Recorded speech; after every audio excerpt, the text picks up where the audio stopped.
So I've got two people here with me that have my name, and we've got Lisa, if you just put your hand up, and Emily. And the reason I brought them both along is because they were both students or are students on the PGCert in Management Education. Cool. And so I thought it's really helpful to have students who are currently on it, people who have done it face to face, because obviously for Lisa, everything is online anyway. So I thought it would be quite good if they could sprinkle in some of the experience and where they are now as well, because obviously one of the main reasons of this program is to skill people up to then embed them within business schools, and give them the skills that they need to teach later on.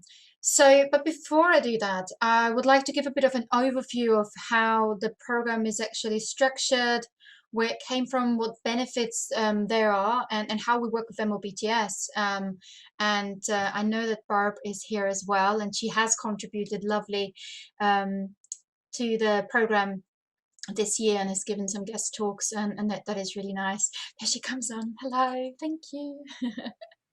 So I will I'll talk a little bit about how it sort of came together and how it sort of developed, and then I'll show you the structure of it, and then we'll go into some of the experiences as well. So a number of years, I felt that, in the UK, we have a very strong culture for CPD, and even more so for learning and teaching qualifications. And if you want to start out as a, teaching focused or teaching intensive member of staff or anything, lecturing in any sort of business school or higher education institution, you will have to demonstrate, or as part of your probation, do a learning and teaching qualification. Okay. That is a sort of prerequisite. But the problem with that is that the majority of these learning and teaching qualifications, which are quite often postgraduate certificates of 60 credits, are quite generic. But when we look at business schools in particular, and the business and management portfolio that we have, and the cohorts and the students and the demographics and all these sorts of things, we are very, very different, and there are different needs. And so over the years, I was working with a number of professional bodies, including our Chartered Association for Business Schools and our British Academy of Management. And I said that it would be really good to have a postgrad certificate in management education, or in business and management education, that really focuses on the business school environment, the needs of it, and really can have sort of more bespoke sessions and projects around that to skill people up.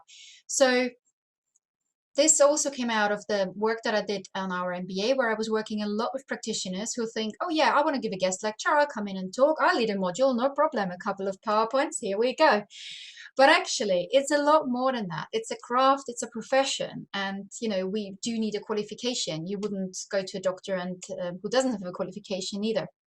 And I think it's really important that that is understood, to what level that is actually required, and that you can hone your skills, develop them, and grow in order to provide the student experience and the learning that is actually needed.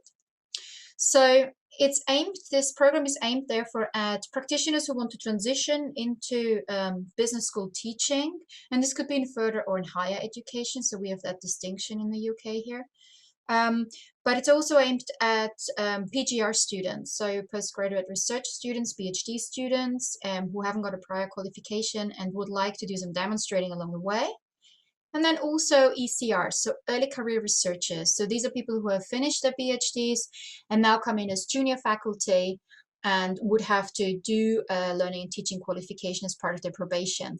At the University of Surrey, they have now the choice to do either in the business school my qualification or the generic university-wide one. Quickly, what are the difference between? So quite often the generic ones are minimum of a year or 2 years spread across, and they're quite theoretical. And you work quite often interdisciplinary with different people from different, subjects, which can be helpful. But on the other hand, it's not necessarily something that you can then apply. And I didn't feel that that was realistic enough as well. Yeah, because obviously what I think is always important is whatever you do, if you have the drive and the motivation to learn something, but when you can see how to apply it, then your drive is bigger, right? So that's the sort of more generic one. This one is 6 months and it's online, part-time, so people can do it in addition to a full-time job or a PhD study or whatever that is. And then they finish with a 3-day summer school. The summer school is normally face-to-face on campus. But in the last year and this year, I'm afraid it's going to be online, but it has actually worked really, really well. So I'm going to share with you now the structure, and if there are any questions, maybe just pop them in the chat and I'll come back to them later. I hope I'm going to be able to manage this. Let me just see. Why is it not coming up? If I just share my screen and then if I share my, can you see this? Can you see a flower type thing? Wonderful. So this is the structure of the PGCert Management Education, and it consists of 4 modules: an introductory module, a theory and philosophy module, and a practice module. And each of those then split into deeper areas as well. So the first one is the introduction, which is basically the first module where the students are going to be exposed to the business school environment. And this includes knowledge about accrediting bodies, from AACSB, for instance, to EFMD, to AMBA, really understanding what is the purpose of accreditation, why do we do that, and so on and so forth. But also, what is our landscape, what is our environment, yeah? How does this fit in with international perspectives? And I think this is where Barb kindly came and talked to us about the business school environment differences between the US and the UK. And that's really, really important to know, because we want to collaborate, but also learn from one another. And then the third area is management education research. So while we have people who come, who are doing a PhD and want to acquire their certificate, we also have practitioners who use this as a springboard to then go into a PhD. And so we felt it's really important to bring in management education research and really help them to find the tools and the avenues and find out which of the journals are the big ones that people use to inform themselves and so on. So that's the introductory one. The second one is called a theory and philosophy. And here we look at educational learning and teaching approaches, or pedagogic approaches. So this includes things around what's the difference between pedagogy, andragogy, and pedagogy, and how are they employed in business schools and the education that we provide. Interdisciplinary management education. So this is how can we work together and collaborate, so that you're not just fixed on one. And then we look at philosophical topics, and that includes everything. It's quite strongly related to the PRME. I don't know if you're familiar with that. It's sort of principles of responsible management education, so sustainability, ethics, and responsibility.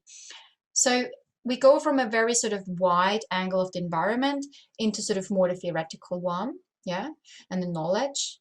And then we go into the third one, which is innovation and leadership. And actually, I've changed them a little bit this year, but innovation and leadership is really sort of the, if you want, the application. So here we want to help our students to understand how can you design a module, what are the principles, what are the key elements of curriculum design, for instance. How do you lead? How do you lead without authority, for instance, is another one. And how do you manage classrooms? And I think this is where we are, obviously also the other ones, but where we are very distinctive to the generic learning and teaching qualifications that are out there, because we work with large cohorts. Yeah, and I'm always surprised when people say, yeah, I had like 50 students, and we're like, right, that's like 10% of one of my classes. and so it's really about understanding how you can put all these things together. And then the fourth one, like I said, is this 3-day summer school, which is then putting it all into practice. This is where their skills are assessed. And we bring in here some actors who we work with for a long time. And this is about being on stage, body, voice, mind. So we've done this online. It's teaching for screens, I think they call it now. And really gives people a grounding into what is my presence on the screen? How do I draw people in? How do I engage them? But then also here we think a bit forwards into the future. Now, I've done all of this. What's my teaching philosophy? What's my identity? And we've got a number of people who are joining us here for a teaching philosophy workshop led by Jen, you might know. And that's really going to be interesting, because that is something that they need to reflect on later on. And then they have to work as a group and present a workshop where they will be assessed on. Now, each of those modules has assessments as well, so it's credit bearing. Each of them is 15 credits. That's our sort of language. The whole thing is 60 credits to warrant a PGCert qualification. And the assessments are split into 2 parts always, and one is always a reflective element on their learning. How did that make you feel? Do you still want to be an educator or not? Yeah, has that changed your mind? Are you now, you're saying, no, now I know everything about the business school environment, hell no, I'm never going to put a foot into there? Or has that encouraged you to go further, right? So the first one is an essay. The second one is, and the reflection, the second one is a provocation to debate podcast. So here they should be quite provocative in some of the pedagogic approaches that they think. So one of the questions is, why should we teach ethics? Yeah, that might be one of them. Or why should we think about which pedagogic approaches we are using? Do students care? So, and they bring that into a podcast, and then again a reflection. The third one, which our students are completing now, and Lisa can talk a little bit more about that later, is where we ask them to design a module or a program and have a video presentation, and again reflection. And then the fourth one is this sort of live face-to-face workshop that they're delivering on a particular topic that they will be given. Alongside, you see those red circles, and they are actually what is really distinctive from our program to some of the other things that are out there, and specifically the generic ones. And that is that each student is assigned a personal learning coach, and they can have weekly personal learning sessions. And this is where we particularly hone in on the assessment, but really deepen their understanding, their learning, their reflective practice. And that is where people find, you know, that they can really specialize and focus on what is relevant to them. Yeah.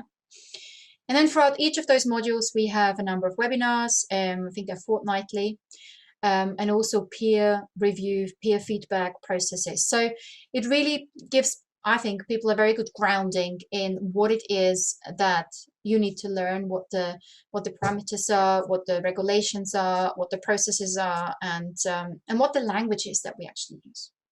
Okay, I would like to hand over to maybe Emily now, because Emily has done this 2 years ago. Yeah, I think so. And she is now our senior personal tutor in the business school. And yeah, so what was your experience, and how has that helped you in your role now? Well, I think the first thing to say is that I wasn't quite sure how relevant this course would be for me initially, because I was not working in higher education. I had an interest in working in higher education, but I was actually working in the public sector, working with children and young people, managing, you know, quite large scale programs. But part of that has always been an interest in how people learn and how people sort of absorb information, and how I can be a really good leader if I have a range of sort of tools and you know, resources to support people's learning, support people's development. Like Christine, I'm, you know, really interested in how we empower people to be the best that they can be and to realize their own potential. So that was what really drew me into this program. And what my experience was that I was able to make it relevant for me. So my particular area of interest was around pedagogy, was around how do we develop interpersonal skills in people. And I was given complete freedom and autonomy to kind of go down that rabbit hole and just sort of see where it takes me. So that was, you know, it allowed me to be really creative. The blended learning approach was really helpful. It was something that I could, you know, build into my time, you know, into the evenings, and it was really nice to be able to work with people from a range of different sectors, and you know, and develop with them. And the summer school was challenging, but it was also a lot of fun, and it was, you know, really quite inspiring to start from nothing with a brief with people who have very different ways of working and, you know, different backgrounds, and then, you know, create this, you know, create and deliver this session from scratch. And then to get really, really good, useful feedback afterwards. So that feedback I definitely took forward in terms of areas that I needed to develop a bit further. Some of them was that kind of stage presence stuff. And you know, some real solid knowledge about the areas where I was, you know, coming across really, really strongly. So needless to say, I am now working in that business school, and I joined in March. So it really gave me an insight into what business schools are, you know, what they do, why they're valuable, and sort of sparked my appetite to pursue a career here. So, and again, it's still a relevant career. You know, my role as senior personal tutor is very much about pastoral care. It's about how we develop, you know, our resilience and looking after ourselves, our welfare and well-being, and how much that has such an interplay in how we learn and how well we learn. So that's the sort of, you know, area I've been able to now sort of take forward in my role and do some really cool stuff, hopefully in the months and years ahead. So yeah, I'm really, really pleased that I did it. It's been obviously, you know, quite transformational for me. Thank you, Emily. And one of the things I wanted to ask you is, obviously we speak a certain language in academia, and particularly in a business school, we have a lot of abbreviations and things like that. But did you feel that the program equipped you well to, you know, plug into the culture and environment and understand what our professors talk about? Yeah, I think so. I think in all industries, we tend to use a lot of acronyms and we get very used to talking in shorthand, so it's not really any different. But underneath all of that, there's going to be a set of principles and a set of, you know, kind of structural ways of working. And it really helped me to understand how business schools work and what their purpose is. And the rest you can kind of figure out as long as you're prepared to say, I don't know what that means. And there was plenty of space to do that. And there still is in my role now. Thank you. That's really great. So I'm going to hand over to Lisa, who is currently doing it, and so I'm interested with her as well. And she also works at the university, but not necessarily in a business school. But she can talk about that herself and so on. Okay, thanks, Christine. So yes, I work at the university, and I recently joined. So my career really spans 20 years, management, leadership, and predominantly in HR. But firstly, I reached out to Christine after speaking to a friend who I'd worked with in industry. So I come from a commercial background, I've worked with about 47 different companies and businesses in my career about for the last 10 years, consulting in interim roles. So someone I'd been working with and brought in to do marketing programs for my leadership programs, I reached out to and was talking about I wanted to get more into academia. I wanted to be able to be more scalable. I wanted to sort of get my credentials in a place where I had more academics in regards to my knowledge. So I have all the qualifications within HR. I'm a fellow of the CIPD, and I have some leadership and business school programs under my belt. But I really wanted to start to transfer that. So spoke to Christine and looked at the PGCert. And why it interested me was, personally, I am a practitioner at heart. So the speed of learning is great for me. 6 months, very immersive, able to pick up skills very quickly. I like the diversity of the group and the cohort we're in. So it's very international, which means we learn a lot about cultural differences, even through which technology we can use, which technology we can't use when we're sharing and collaborating. So that's been really interesting. And then looking at how the learning theory and how we take already our experience, it's more about language differences really in the academia world for me, understanding pedagogy and what does that mean in a practitioner world, for instance. And then you can start to see some of the alignment. I think for me, especially because I've been in the world of learning, development and talent for so long, I can start to see the alignment of the similarities, but also some of the crucial differences in regards to how you build learning theory, how you scaffold, how you look at different techniques. So that's been really an interesting part of the PGCert for me so far. Also, it challenges you on different levels, on personal levels in regards to how creative and innovative you are in relaying your information. So I've been very used to standing in classrooms, facilitating with everyone from graduates through to C-suite, which is often face-to-face, apart from this year, obviously, but I've also done online coaching internationally with exec teams. So I'm used to using both approaches. But I think what this has helped me to identify is making sure there is a good mixture, but the right mixture that can really cement some of that information. Doing a podcast, it was the first time to do a podcast for me, and that in regards to being quite critical of my own knowledge and understanding how we can get people's ears to prick up and be provocative. And that, you know, that really put a different layer of thinking and creativity, and also makes you self-direct learn.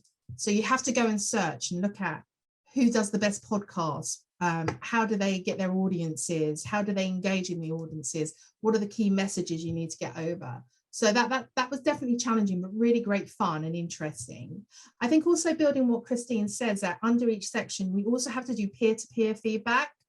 And although I've been giving feedback to members of my team and peers for years, it's quite different when it's someone's qualification, it's someone academia, you know, making sure you're doing it in the right way to build their confidence. And although it's about growing them, it's not about sort of very, I would say, deep performance, whereas in a commercial world, it'll all be about performance and quite strong interventions. This is more about what is the bigger picture, how can you help that person on that journey.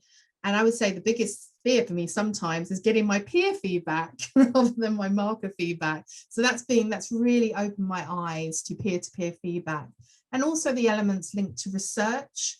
Understanding the importance when you're in the business school or any part of the university, and how research and publishing is really critical to your credibility, to the program, to how the university and the business school are viewed in the league tables, and also through attraction. So that's really opened my eyes there. I would say on a personal level, it's definitely been a stretch at times, especially, you know, working family, but having the flexibility in the course, and also knowing my motivation is inspired every other week when we all come together on a webinar. We also set up a separate group where some of the cohort come together just to chat and discuss and ask all those silly questions, which is normally me. And yeah, so that's been my experience so far, and we're on to the next one now, which is appearing to be even more challenging, where we have to do sort of a presentation video and talk about creating a module or a program, or how we would influence leadership when you don't have any direct reports, for instance. But on the other side, because of this, I've actually decided to apply and join the university. I'm still in my HR role, and I'm working with the university on their employee experience. So I'm now getting two sides, really, as a student and an employee, and I feel like that's helping connect some of the dots as well. So is that enough, Christine, so far? Yeah, that's lovely. Thank you so much. And I think it's it really sort of helps maybe to put the experience into a picture as well. And you mentioned already diverse cohort, and I think that is one of the big advantages of doing it online. So the first 3 modules are online, and then normally the last one is there. This year we're literally across the globe. So we were in 3 time zones until the beginning of June, and then one of them moved back to the US, so now we have a 4th time zone added into it, which does challenge it a little bit. But interestingly, the PGCert has always had different time zones. So I remember in the first year we were Barbados, UK, and New Zealand, so we had to bridge that, and that was all right. And then I think the second year was more UK based actually. Then the 3rd year was a bit more diverse again. And then now it's the 4th year that we are running this, and the numbers went up over time. It is not a program where we look for quantity, it is about quality, and I do all the interviews with all the applicants myself. Because I want to make sure that people really understand what this program is about and whether they're committed to do that. And also, you know, what their aspiration is. Is it really that they want to go and teach in a business school or in any other sort of capacity, as a management learning consultant or whatever it is? Where would they apply it? And those conversations are always really, really useful for me and them, and really helps me to put together a very lovely crowd, I would say. Yeah. So this year we also joined by a couple of colleagues from our China campus as well, where learning and teaching qualifications are not necessarily required, actually. So they have come on board as well, and again, it gives it a whole different sort of dynamic. In terms of gender balance, I can never put my finger on it. It changes every year. One year we have more male than female, and one year we have more female than male. It really doesn't matter. And every time in the summer I go, who is going to join me next year? Am I going to have participants next year? And then suddenly in November they all come in, and I have another beautiful cohort. So it's really lovely. So one of the reasons I reached out to Brendan and Michael at the MOBTS International Conference a couple of years, February last year, was because they wanted to do something very similar, and we were talking about the fact that these sort of learning and teaching qualifications are something that would be very useful in the US market. And interestingly, I have also, one of my Canadian colleagues has reached out and they said, yeah, we want to have that too. So we will be delivering a form of the PGCert in a Canadian business school as well. So if there's any interest sort of from your perspective, or if you would like me to, you know, come to your business school and present about it, or share any further information on that, then please let me know. I can also put the flyer in the chat so you can take that home. There's some more information there. But I'd like to know from you what you think about learning and teaching qualifications, and whether you think that that is something that needs more embedding, or yeah, how do you feel about that?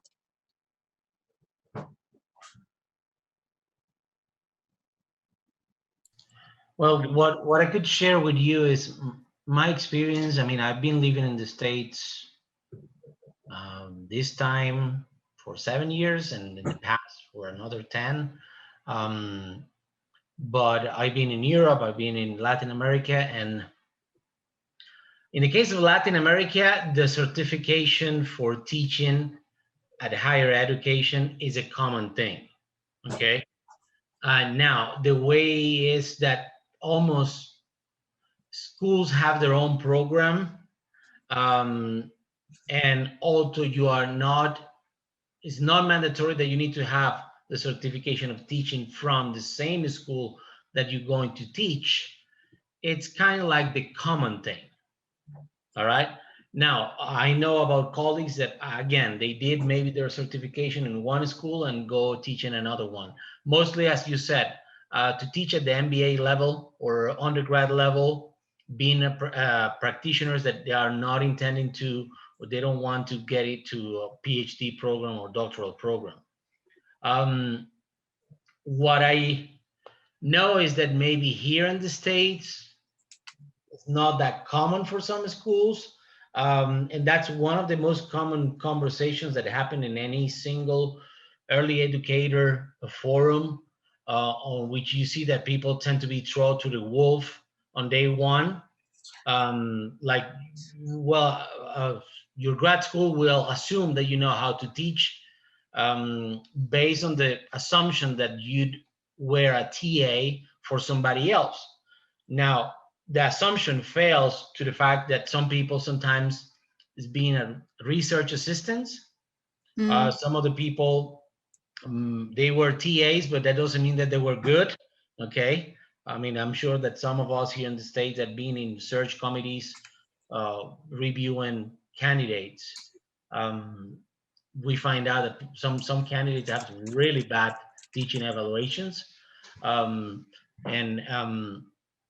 I think here there is a need. The problem that I foresee in the States is that many higher education institutions that grant doctoral programs, they tend to believe that no, we are not producing PhDs to teach. We're producing PhDs to only do research, and that's a false assumption. You know, they believe that every single individual that walk with a PhD will do research at the R1 level, and Right. you know, and it's not true. I mean, I think Gary's one of those. I am. That doesn't mean that we don't do research, but we enjoy more teaching, or in some cases, maybe a combination of both things plus all the other stuff that we get down the road. But that is the difference that I foresee there. Also, I have to say that in the case of the States, because most of the schools tend to be follow the mandates of what is the equivalent of the Higher Learning Commission in each of the regions, there are certain credentials that are minimum that, for instance, if you want to teach undergrad, you need to have either a master's degree or a certain number of years of professional experience plus a bachelor's and such and such. I personally, it was catchy for me when I was, you know, when I just got the email the first time about this program, mostly because I was looking for a similar program that the guys at Oxford Brooks have on coaching, on executive coaching. Right. That is a certification. And when I got the email about the program, I said, oh, that's interesting. Let me take a look. But I definitely foresee that it could be great for those students or I mean, not for students, for people that want to be lecturers, you know, part-time professors. The sad part is that I don't know how it's in the UK, but adjuncts, most likely, they don't tend to get paid well. And when people do the, you know, I would say what is the opportunity cost for them to invest certain amount of money in a course like this compared to when they're going to get it back, you know, they tend to push back. But again, those are my feelings and my short knowledge on this. Nevertheless, I still believe it's a great program. And if you guys going for what, a third year already? Fourth year, yeah. Fourth. So, and you've been having students or people interested in every single cohort, that's a positive sign, you know. I said most of the programs that are not doing good by the second year, you know, the fat tend to go away. So yeah, and it was really good. It's really good what you were saying about, you know, adjunct often don't get paid well and stuff, and we do actually now require our adjunct also to have a teaching qualification if possible, because of the high standards that we are actually having.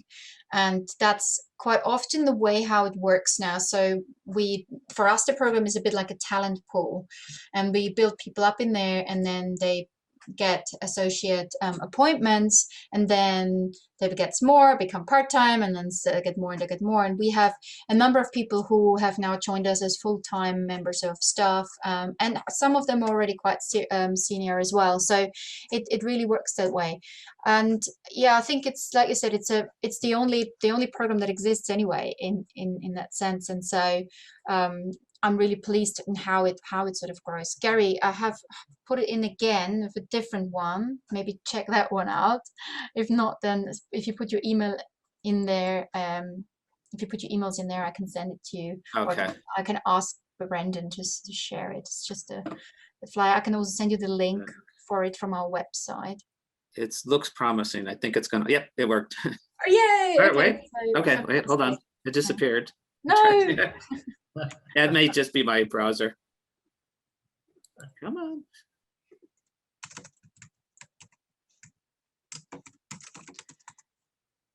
So It's, yeah, there it is. I got it. okay. Thank you. So yeah, if you want to have a look at the flyer, and then obviously there's also a page, but you can always email me.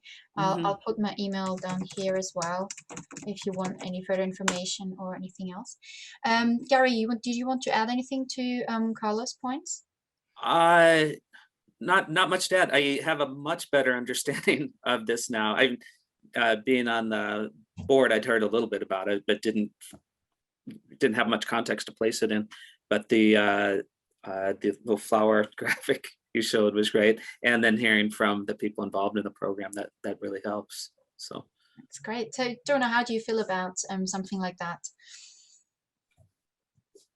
To echo what Carlos said, I've also noticed that in the US, the path to teaching is not one path. There's many paths, and it could either be, as he said, TAing in your PhD program. My program is like a DBA program. It's part-time. I have a full-time job that has nothing to do with my program. So any teaching opportunities I have to pursue myself, and like almost through that entrepreneurial spirit, try to find ways through my network to enter into teaching. And I actually my full-time job is in a school of education.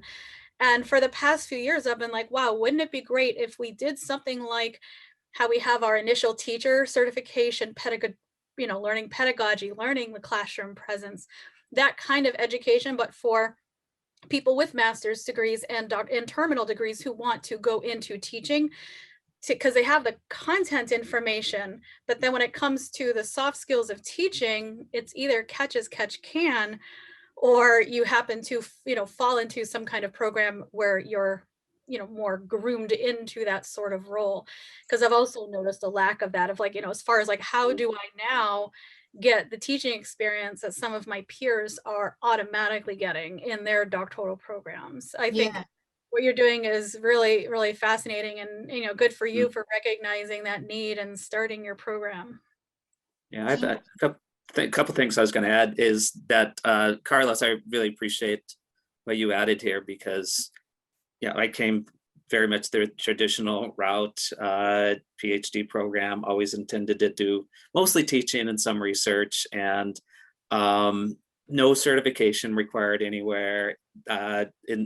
So, I mean, I think PhD programs have changed. I finished in *99, so it's been a while. But no, I was at the University of Nebraska, and no time spent whatsoever on any sort of teaching, training, teaching certification. So it's neat to hear some other perspectives. But every university I've been at, they didn't look at any teaching certifications. They wanted some background on your teaching, but there's no way to actually certify that. And then also the thing I was going to add, just like Donna's, I appreciate that too, because I think that adds. I'm not practiced for a short while, but I'm really not a practitioner. And I think we really need to add that to business schools. And now we have a way to, for lack of a better word, make that a little bit more formal, and we can train people to do that. So I'm excited about this. Yeah. By the way, another thing is that, and I don't know how this relates to the UK, but as I understand, you guys follow more or less similar protocols in the case of Spain and France, that people usually get a master's in research as part of their doctoral component. So, and it's a lot of people here in the US ask me, how is that a master's in research? As simple as is your doctoral courses in case you don't want to pursue academia because you realize after your doctoral courses that this is not for you, at least you get a silver medal. Okay. Correct.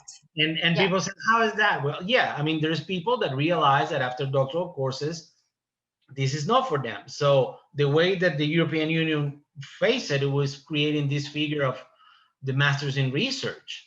And then, of course, each country have their own dynamic on how is the doctoral program, if you start right away, if you have to present a project. I know in the UK, some of my colleagues almost start to write their dissertation on day one.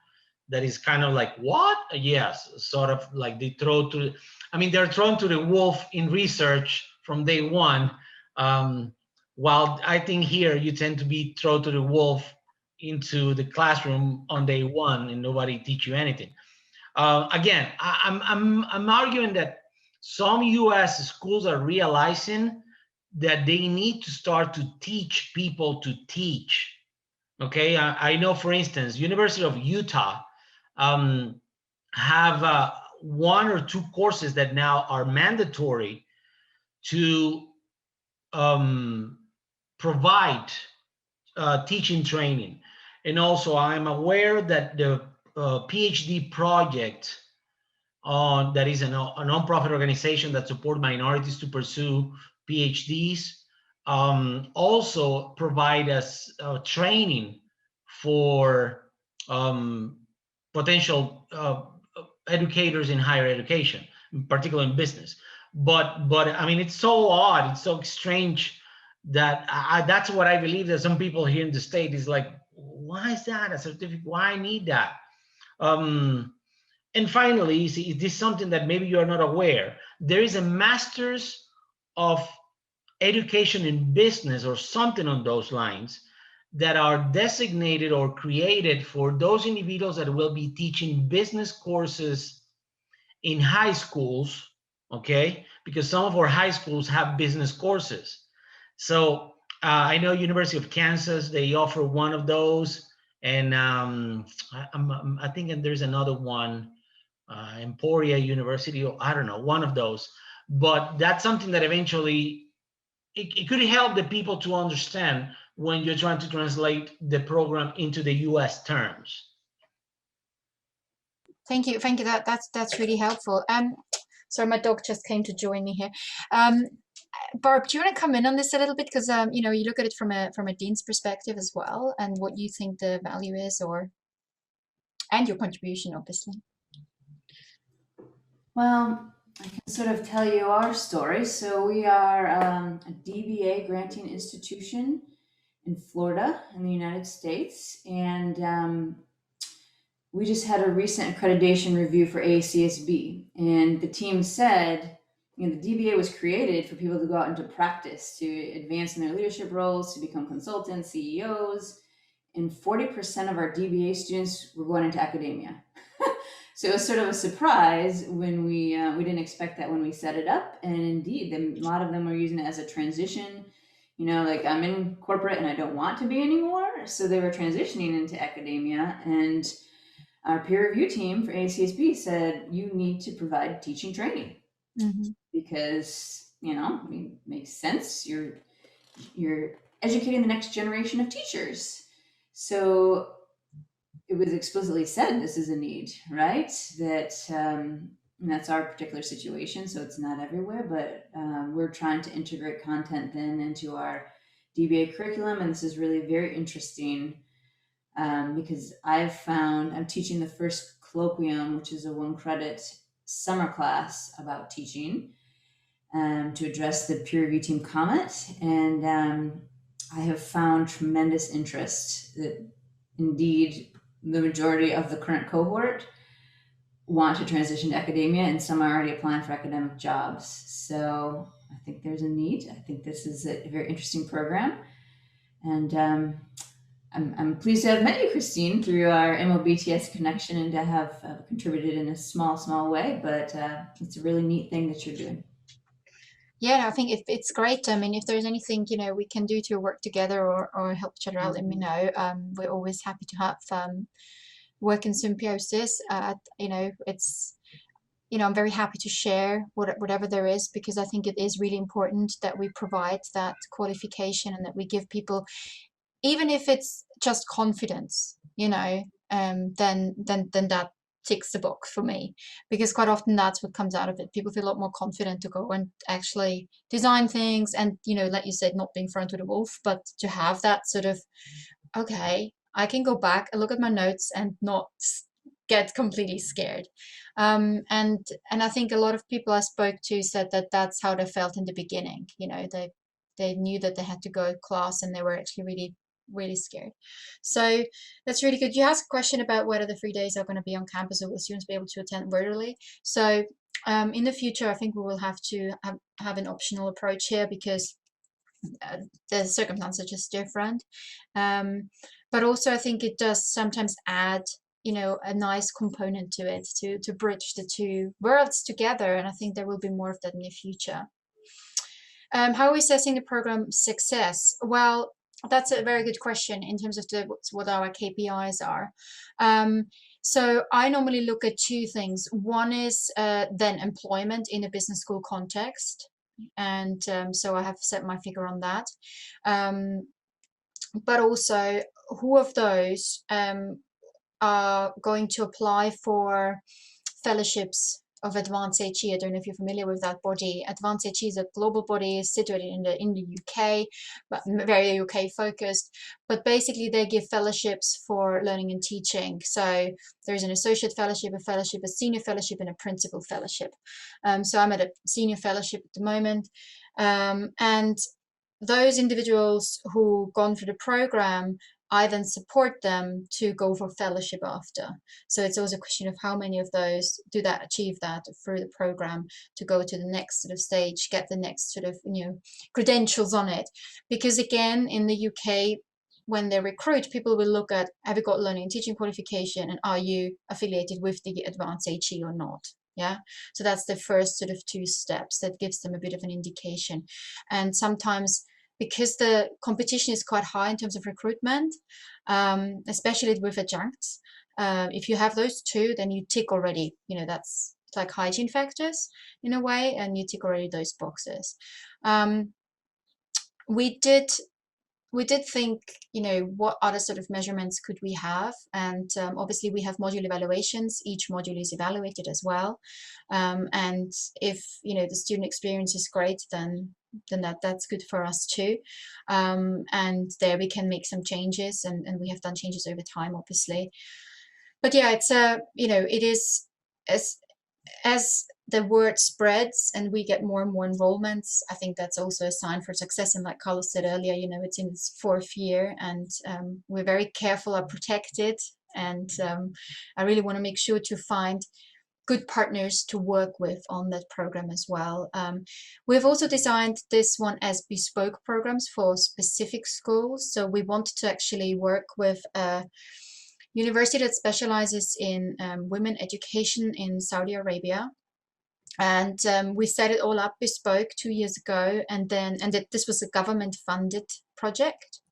And then there was a change of the reins, and they pulled the plug. And it was very sad, because we had 20 women, young women, who wanted to go into business education, who would have been funded by the state originally. So, you know, we are open to that sort of bespoke way as well, but keep the content and that the same. Anything else you would like to know or ask Emily or Lisa or myself about it? Yeah, would the PDF file that you sent mention something about scholarships available, and that's usually the selling point. Yeah, I'm very happy to talk about scholarships. What should we say to people that ask for that? Yeah, absolutely. Contact me is always a good way to do that. Okay. We have scholarships available. Okay. And there are various different sort of types of scholarships. So some are scholarships for women in particular who want to make that transition. Then we have scholarships for, let me just double check what they, for financial support, especially around the COVID side of things. We had to do a couple around them.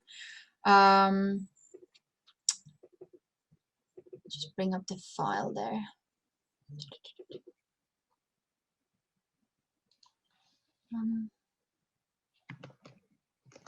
I can't find it now, I'm afraid. Oh no, there it is. So scholarships, budget codes. The scholarships can be up to 25%. And yeah, so we had we normally have one for COVID support. We had one for women in management education. So it depends. Well, so the one with COVID support was actually about 40%, and obviously there is, you know, there is some certain requirements to meet those, and they're all assessed by our scholarship and fundings team. So absolutely, there's early career researcher as well, and then there's PGR scholarships, of course, as well. Yeah. So it really depends who come forwards with, and we're very happy to do that. Not everybody has, you know, the need for a scholarship, but if we can accommodate it, and if I really want someone, then we will definitely try our best to do that. And you know, you can really see some people are really interested, and they have got you know, they're already on that trajectory, and so that's really important. So that's with individuals, but we also do scholarships with schools. So for instance, with our the business school in China where we have a couple of people on there, we also offered a scholarship and a group discount in the end of the day, obviously, on that.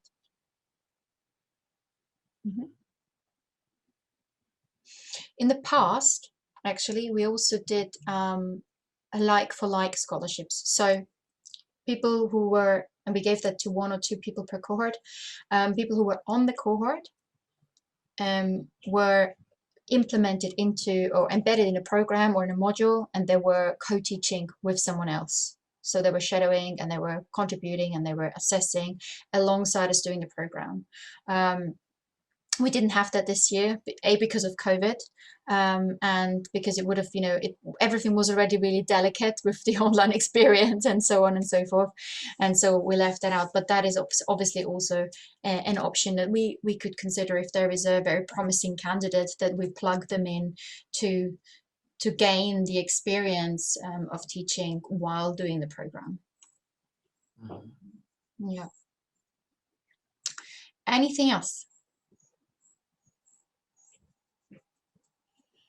Well, I think we're coming to the end of our time anyway, so I'm really grateful for you staying on here. And yeah, please share the flyer, spread the word, send my email around if you know anyone or if you would like to get in touch about it. Our applications normally open around October time, and our intake always starts in January, and that's just in line with the recruitment cycle that normally starts, you know, is heavier over the summer, obviously, because the academic year then starts in September or August or October, depending where you're at. And yeah, I'm very happy to have sort of more bespoke or individual conversations as well, if that's something that you will find helpful. Thank you so much. Have a lovely day ahead of you, for those of you of us the morning or an afternoon or evening for us. And I hope to see you all at some point in real. Thank you. Thank you. Thank you so much for coming. Bye.